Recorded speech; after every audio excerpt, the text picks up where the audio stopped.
జగన్ రెడ్డి సొంత ఇలాకా వైఎస్ కుటుంబానికి రాజకీయ కంచుకోట అని పేరున్న కడప జిల్లాలో ఈసారి అది పూర్తిగా రివర్స్ కావడం జరిగింది.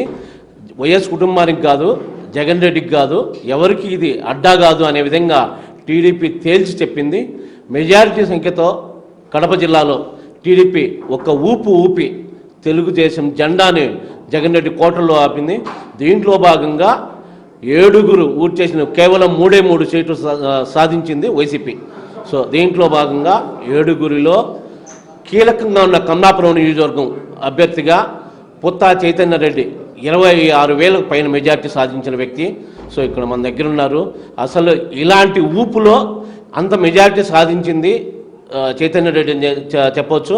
సో అంత మెజార్టీ ఎలా, అందులో ఎక్స్పెషల్లీ జగన్ రెడ్డి మేనమామ పైన పోటీ చేసి 26,000 దాదాపు మెజార్టీ సాధించిన వ్యక్తి. సో ఆయన గెలుపులో కారణాలేంటి, అంత ధర్మం ఏంటి, దీని వెనుక కారణాలేంటి, అంత మెజార్టీ సాధించడానికి కారణాలేంటి, అసలు గెలుపు పొందిన తర్వాత ఈయన కమలాపురం జనానికి ఏం చేయబోతున్నారు అనేది మనం ఇప్పుడు పూర్తిగా వివరాలు ఆయన అడిగి తెలుసుకున్నాం. సో చైతన్య రెడ్డి ముందు ఏబిఎన్ మీకు కంగ్రాచులేషన్ చెప్తుంది.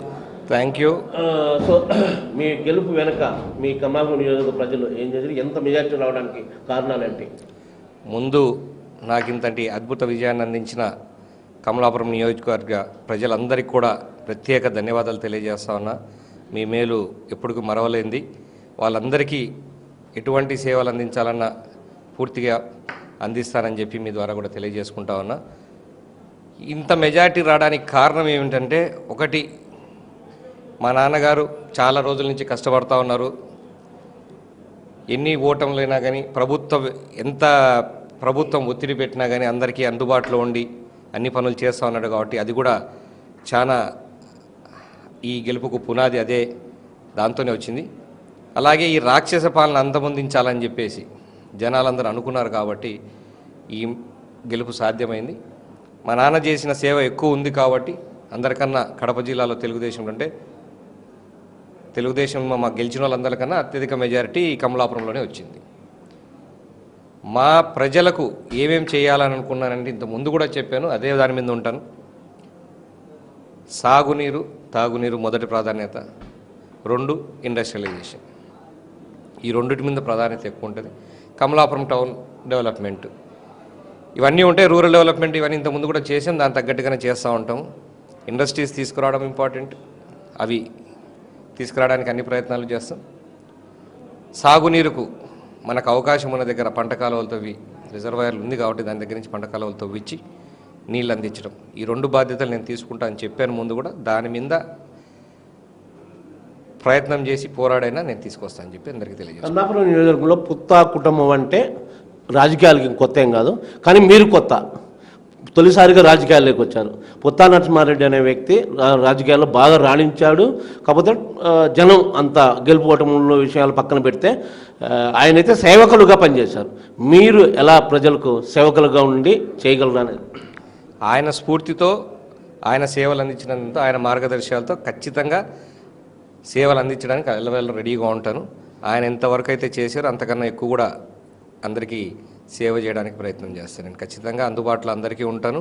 ప్రతి ఒక్కరికి ఏ చిన్న పని కావాలన్నా కూడా నేను అందుబాటులో ఉండి అందరికీ చేస్తానని చెప్పి తెలియజేస్తాను. మీ ప్రత్యర్థి రవీంద్రనాథ్ రెడ్డి ఆశామాశయం చిన్న వ్యక్తి ఏం కాదు, ముఖ్యమంత్రిగా ఒక జగన్ మేనమామ. ఆయన్ని ఇంతగా జనం ఓడించడానికి ఏమైనా కారణాలు ఏమని చెప్పగలరు కమలాపురం నియోజకవర్గంలో?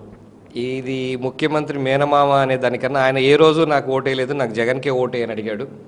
ఇంతకుముందు జగన్ చూసి ఓటేశారు, ఇప్పుడు ఆ జగన్ మీద వ్యతిరేకత మీద కూడా వేశారు. ఖచ్చితంగా ఈ మెజారిటీ జగన్ పైన వచ్చింది అనుకుంటున్నాను. ఈరోజు కూడా ఆయన జగన్ అడిగే ఓటు అడిగాడు, జగన్ను చూసి ఓటేయండి అని అడిగాడు. జగన్ని చూసి కూడా ఓటేయలేదు, నాకు వేసారంటే జగన్ కింద కన్నా నాకు ఎక్కువ నమ్మకం పెట్టారు ఈసారి ప్రజలు. ఖచ్చితంగా అందులో ఆయన కూడా చాలామందికి అందుబాటులో లేకుండా ఉండడం, ఏమీ చేయలేకపోవడం, ఆయన సొంత స్వలాభం కోసం పనిచేశాడు ఎమ్మెల్యేగా అని చెప్పి జనాలు అందరూ రావడం, ఆ ముసుగు తొలగింది కాబట్టి జనాలందరూ కనుక్కున్నారు. కాబట్టి జనాలు ఈసారి తెలుగుదేశంకి సపోర్ట్ చేశారు. వాళ్ళందరి కనువిప్పు అయింది కాబట్టే తెలుగుదేశం ఇంత భారీగా గెలిచింది. ఇక్కడ ఒక విషయం అడగాల, జగన్ రెడ్డి తన ఓటమిని జగన్ రెడ్డి కూడా ఒప్పుకున్నాడు, కానీ మీ ప్రత్యర్థి ఒప్పుకోవాలి. ఇప్పుడే ప్రెస్ మీట్ పెట్టి మీరు ఏదో చాలా లాజిక్లు జిమ్మిక్కులు చేశారనేది, వాటి ఇట్లా వాస్తవం ఎంత? లాస్ట్ టైం ఆయన ఏమన్నా చేసేయడం వీళ్ళందుకే ఆ ఆలోచన ఉన్నట్టుంది.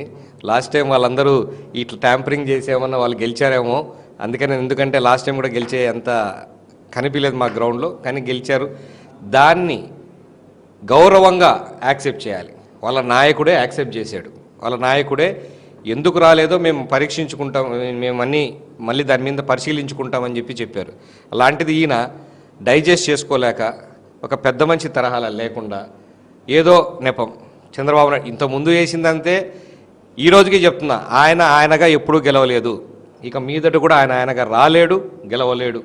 కాబట్టి ఏం చెప్పినా ఇదేదో ఒకటి చెప్పాలా జనాలకి. కంటి తురుపు నేను ఎందుకు ఓడిపోయినా అన్న ఫస్ట్ క్వశ్చన్ వస్తుంది.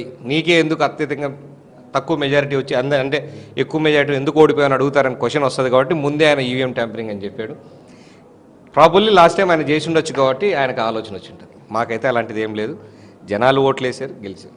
ఫైనల్గా ఒక విషయం చెప్పండి. కమలాపురం నియోజకవర్గంలో కొత్తగా తొలిసారిగా ఎమ్మెల్యే అయ్యారు. మీరు ఇచ్చిన మేనిఫెస్టో కావచ్చు, ప్రజలు ఇచ్చిన హామీ కావచ్చు, మొత్తం నెరవేర్చబోతున్నారా? తప్పకుండా మేమిచ్చిన మేనిఫెస్టో మేము కొన్ని పాయింట్స్ కూడా చెప్పాము. అలాగే మా ఇప్పుడు గవర్నమెంట్ కూడా ఏర్పడింది కాబట్టి టీడీపీ పార్టీ ఇచ్చిన మేనిఫెస్టోని పూర్తిగా అమలుపరుస్తాం. తప్పకుండా అది న్యాయంగా అమలుపరుస్తారని చెప్పి మేమందరం అనుకుంటా ఉన్నాం. ఓకే. కడప జిల్లాలో కీలకమైన నియోజకవర్గం కమలాపురం తొలిసారిగా ఎమ్మెల్యే అయిన పుత్త చైతన్య రెడ్డి తను చెప్పిచ్చిన హామీలు కావచ్చు, కమలాపురం నియోజకవర్గానికి ప్రజలకు ఇచ్చిన హామీలు, మ్యానుఫ్యాక్చర్ మొత్తం అభివృద్ధి విషయంలో మాత్రం తప్పకుండా తీరుస్తాము. చంద్రబాబు గారి సహాయంతో తప్పకుండా నేను నెరవేర్చేదానికి ప్రయత్నం చేస్తాము. కమలాపురంలో మా తండ్రి ఎట్లయితే పనిచేశాడో సేవకులుగా నేను అదేవిధంగా ప్రజలకు సేవకులుగా ఉండి మొత్తం వాళ్ళ సమస్యలు పరిష్కరించడం అనేదే మా మార్గదర్శి అని చెప్పి పుత్త చైతన్య రెడ్డి చెప్తున్నాడు. Video journalist వీరనారాయణతో Srinivas, ABN Andhra Jyothi, Kadapa.